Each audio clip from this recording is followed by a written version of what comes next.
Si viste la segunda temporada de El Juego del Calamar, es muy probable que te hayas preguntado por qué In-ho, el enigmático líder de los juegos, arriesgaría su propia vida participando en la competencia. ¿Qué posible beneficio podría obtener al exponerse a un peligro mortal en cada prueba?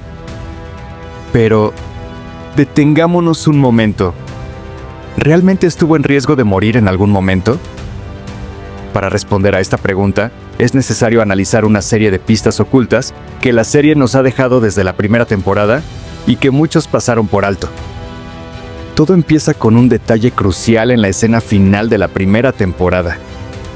En aquella conversación entre Gi-hun y Oh-il-nam, el anciano creador de los juegos, este menciona una frase que, en su momento, pudo parecer trivial.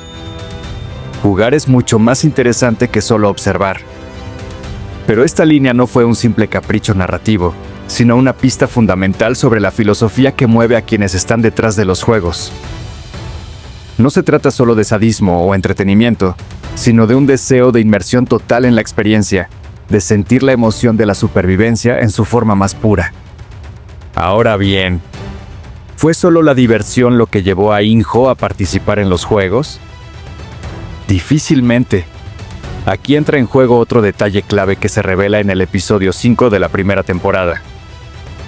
Cuando el detective Jung-ho infiltra las instalaciones y accede a los archivos confidenciales, descubre que In-ho fue el ganador de los juegos en 2015.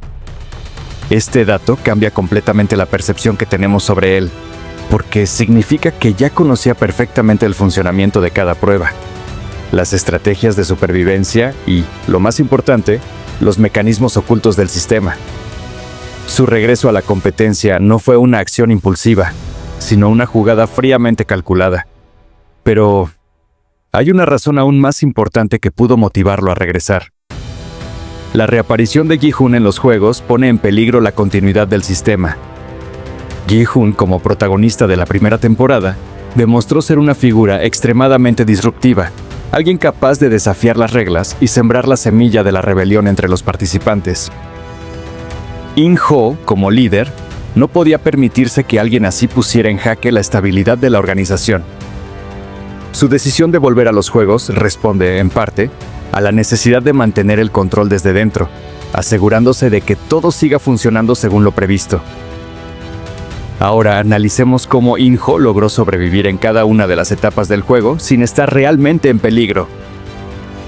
Primer juego. Luz roja, luz verde. Esta primera prueba es, probablemente, la más impredecible.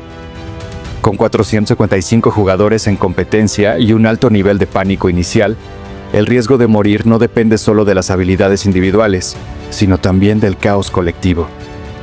Sin embargo, In-ho, con su experiencia, sabía exactamente cómo actuar.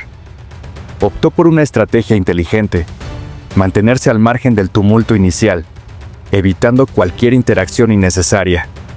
Al permanecer en las sombras y moverse con precisión calculada, logró no solo sobrevivir, sino también observar detenidamente a los demás jugadores.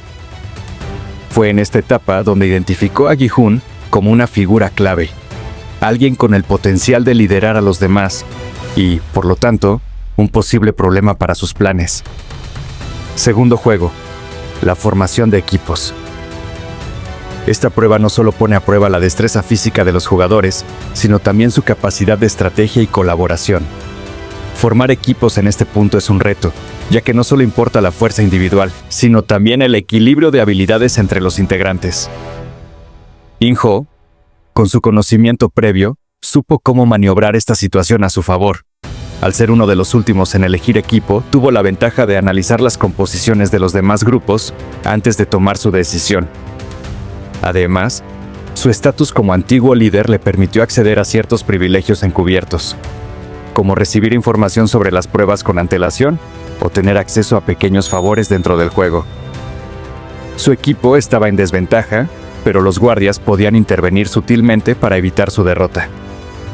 Estas ventajas, aunque nunca confirmadas de manera oficial, resultan bastante probables dado su papel en los juegos. Un detalle interesante que muchos pasaron por alto ocurrió durante uno de los minijuegos. In-ho, a pesar de ser zurdo, utilizó su mano derecha para lanzar un trompo. Este pequeño gesto confundió a sus rivales, otorgándole una ventaja psicológica. Y cuando fue necesario, volvió a usar su mano izquierda, asegurando así la victoria de su equipo. El tercer juego, Caos bajo control. Este fue quizás el desafío más impredecible y arriesgado hasta ese momento. Sin embargo, para alguien como In-Ho, el caos no es más que una oportunidad disfrazada.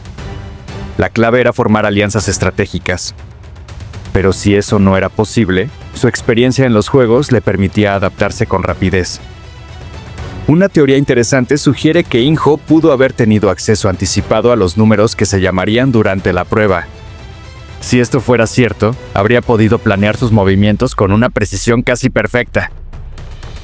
Aún con ese posible conocimiento, hubo momentos en los que tuvo que reaccionar en cuestión de segundos para sortear imprevistos.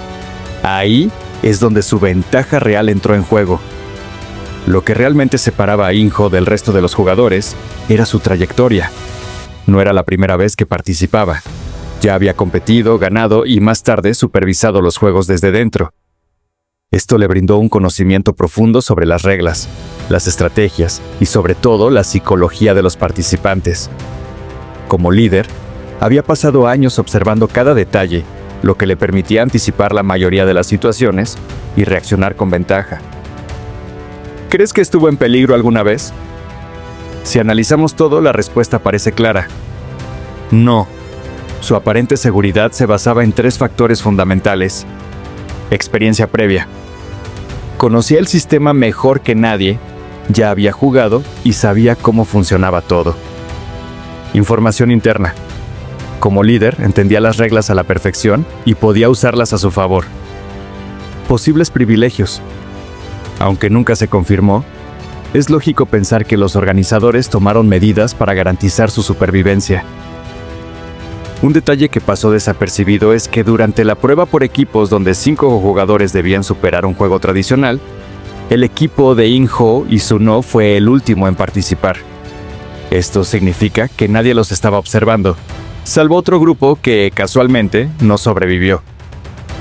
En caso de no completar el desafío, nadie habría sabido lo que ocurrió realmente. Es posible que los guardias tuvieran órdenes de no eliminarlo, asegurando así su continuidad en los juegos. Por todo esto, parece difícil creer que su vida estuviera en verdadero peligro. Después de todo, era el líder. ¿Por qué arriesgarse innecesariamente? Y ahora dime, ¿crees que In-Ho tenía todo bajo control desde el inicio? ¿O hubo momentos en los que el riesgo fue real? Déjame tu opinión en los comentarios y dime qué esperas de la tercera temporada de Squid Game. No olvides darle like y suscribirte para más contenido como este. Nos vemos en el próximo video.